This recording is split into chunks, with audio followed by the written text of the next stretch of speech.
compagnie ce matin de deux personnes très intéressantes. Madame Josiane Jonio, qui est candidate au doctorat en psychologie et qui représente ce qu'on appelle la FIDEP, c'est-à-dire la Fédération des interuniversitaires des étudiants en psychologie. Et on est accompagné également, je suis accompagnée également par Jessica Ruel-Laliberté, qui représente la Fédération médicale des étudiants du Québec, donc les étudiants en médecine des 5 facultés du Québec. Alors, on est en études de crédit aujourd'hui. On commence, il y a un enjeu majeur qui préoccupe les Québécois, c'est l'accès aux services et aux soins en santé mentale.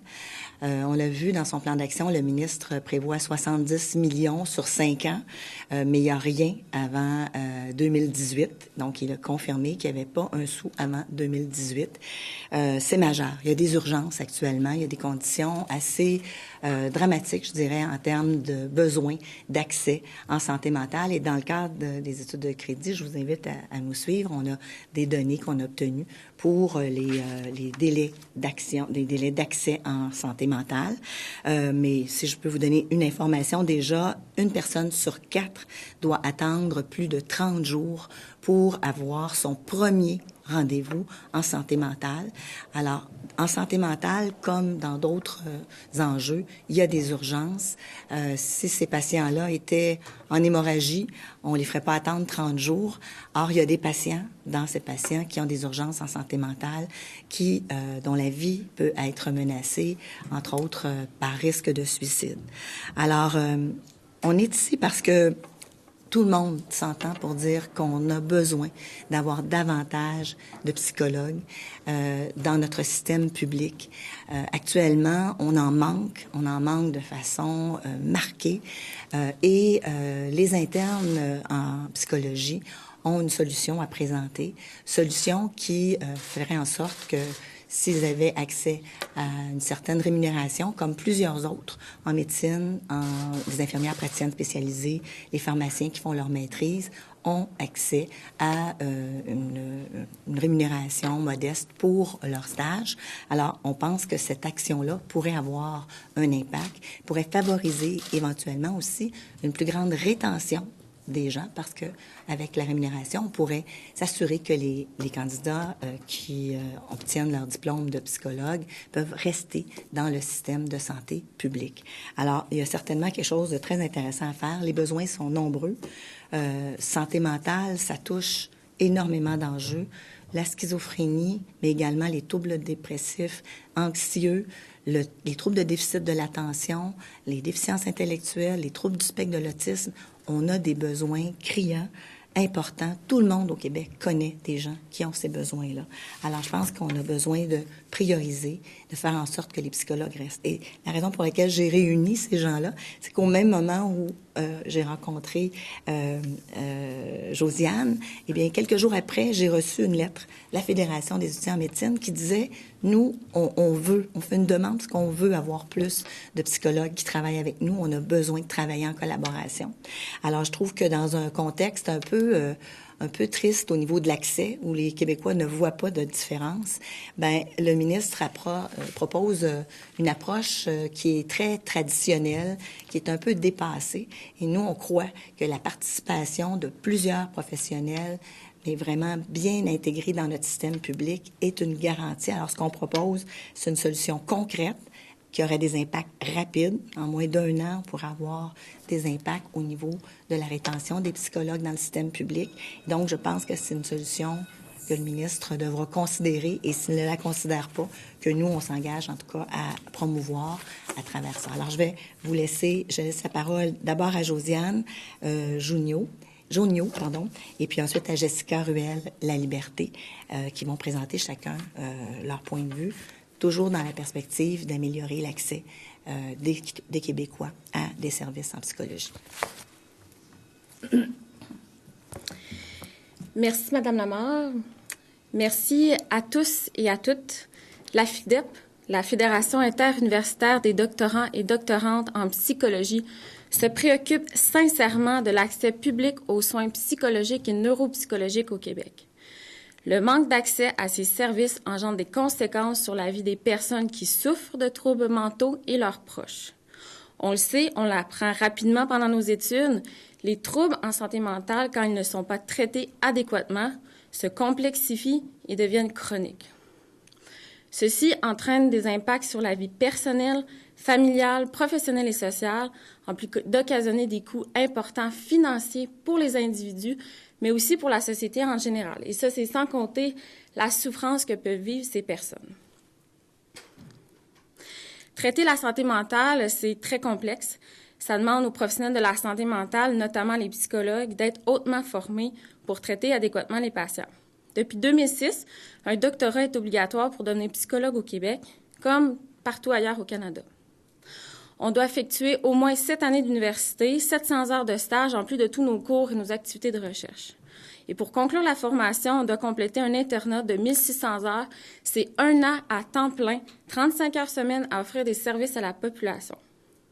Les internes rendus à cette étape-ci de leur parcours font 80% du travail du psychologue et sont les seuls, à l'heure actuelle, au Canada à ne pas être rémunérés. Quel message on envoie aux jeunes psychologues après autant d'années d'efforts, de sacrifices dédiés à se former pour prendre soin de la santé mentale des Québécois? Les jeunes psychologues sont donc contraints à se tourner vers le privé et finalement, ce sont les patients qui en payent le prix. Ce que nous souhaitons et ce que nous avons proposé au ministre de la Santé, c'est une solution simple pour améliorer l'accès aux soins psychologiques, soit de rémunérer les internes en psychologie. On a documenté à la FIDEP que 90% des doctorants seraient plus intéressés à travailler dans le secteur public une fois diplômés s'ils étaient rémunérés pendant leur internat. Il faut donc les retenir dès le début de leur carrière pour que les soins en santé mentale ne soient pas un luxe, mais considérés comme un soin essentiel à tous. D'ailleurs, on a obtenu de la Fédération des familles et des amis de la personne atteinte de maladies mentales leur appui à la FIDEP et on les remercie chaleureusement. Merci, Mme Lamarre. Merci tout le monde d'être ici aujourd'hui. Donc, je suis Jessica Ruel-Laliberté de la Fédération médicale étudiante du Québec. Donc, les étudiants en médecine du Québec, on s'est positionné en faveur de l'amélioration du programme d'accès à la psychothérapie dans le régime public. Il faut savoir qu'actuellement, les listes d'attente sont beaucoup trop longues pour avoir accès à de la psychothérapie, que ce soit en CLSC ou dans les centres hospitaliers. Donc, nous, on trouve en tant que futurs médecins de famille, entre autres, que ça nous place dans l'embarras parce que nos patients n'ont pas accès aux services dont ils ont besoin. Donc, la FMEQ défend une approche interdisciplinaire en santé mentale et on souhaite, entre autres, s'assurer que nos patients aient accès à des services de psychothérapie lorsqu'ils en ont besoin. Il faut savoir actuellement que la santé mentale, les problèmes de santé mentale, c'est la 2e cause d'indemnité au Québec. Puis c'est pour ça qu'on pense qu'investir en santé mentale, c'est payant. Payant pour le Québec parce qu'ainsi, on paie moins de congés d'assurance maladie, puis on perçoit plus d'impôts. Donc, ce qu'on veut aujourd'hui, c'est un plan d'action clair du ministre pour savoir comment on pourrait augmenter l'accès en psychothérapie du Québec. Les étudiants en médecine, on demande que plus de postes soient offerts en santé mentale, entre autres par les psychologues, dans le système de santé publique. On pense, entre autres, aussi que de rémunérer les internes en psychologie, ça permettrait possiblement de les garder par la suite dans le système de santé publique. Puis c'est pourquoi on appuie aussi cette solution. Donc, je vous remercie. Puis si vous avez des questions, on est disponible.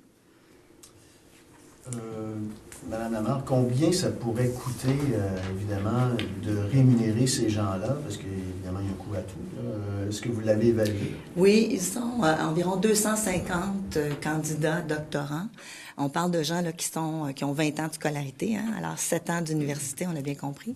Et si on mettait, c'est 1 an leur période, autour de, en fait, le chiffre qu'eux évoquent, et moi, j'ai pas de lien direct, mais le chiffre qui serait évoqué, mettons qu'on irait à 40 000 $ par année, ça fait 10 millions. Ça fait 10 millions de dollars.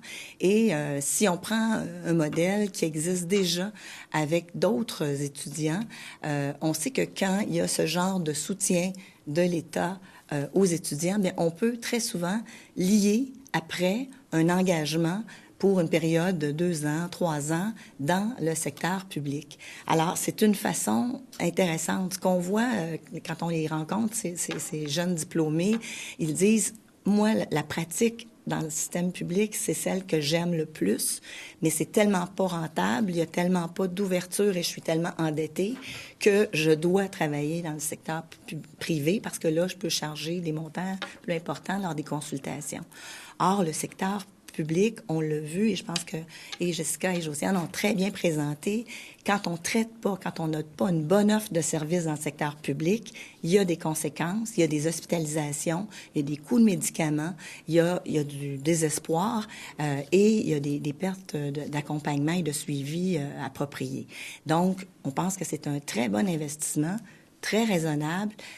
Toutes les autres provinces le font et il y a déjà des précédents au Québec avec d'autres disciplines. Et vous dites qu'il y a une personne sur 4 qui doit attendre plus de 30 jours. Plus de 30 jours. Pour avoir des soins. Est-ce que cette solution-là, pour vous, vous avez évalué, j'imagine, c'est un peu théorique, là, mais à combien on pourrait réduire ce délai d'attente? C'est un petit peu difficile à ce moment-ci d'extrapoler de façon plus précise, mais sur cette moyenne-là, je vous dirais que dans les crédits tantôt, vous allez trouver, mais on a des hôpitaux qui nous ont envoyé des établissements qui nous ont démontré, là, par exemple, au centre hospitalier Pierre-Boucher, pour les troubles psychotiques, on a jusqu'à 171 jours d'attente, c'est presque 6 mois. Alors écoutez, il y a vraiment des besoins urgents d'améliorer l'accès. Et l'intérêt avec la proposition des étudiants actuellement, c'est que cette rétention-là, elle pourrait commencer dès l'an prochain. Alors, on est vraiment dans du concret. On est vraiment dans quelque chose qui peut changer. On pourrait maintenir beaucoup plus de postes dans le système public dès l'an prochain si on avait une décision claire du ministre qui va dans la reconnaissance de la valeur de cet investissement-là. On parle de gens qui ont 7 ans d'université. Alors, je pense qu'à un moment donné, il faut utiliser mieux toutes les ressources. Les Québécois ont payé depuis 20 ans. Ils ont investi dans ces jeunes, dans ces compétences-là. Et au moment où le système public devrait en tirer les avantages, il y a une orientation vers le privé qui fait qu'on maintient ça seulement à quelques privilégiés qui ont les moyens de se payer les consultations. C'est bon? Merci beaucoup. Merci. Merci vous deux.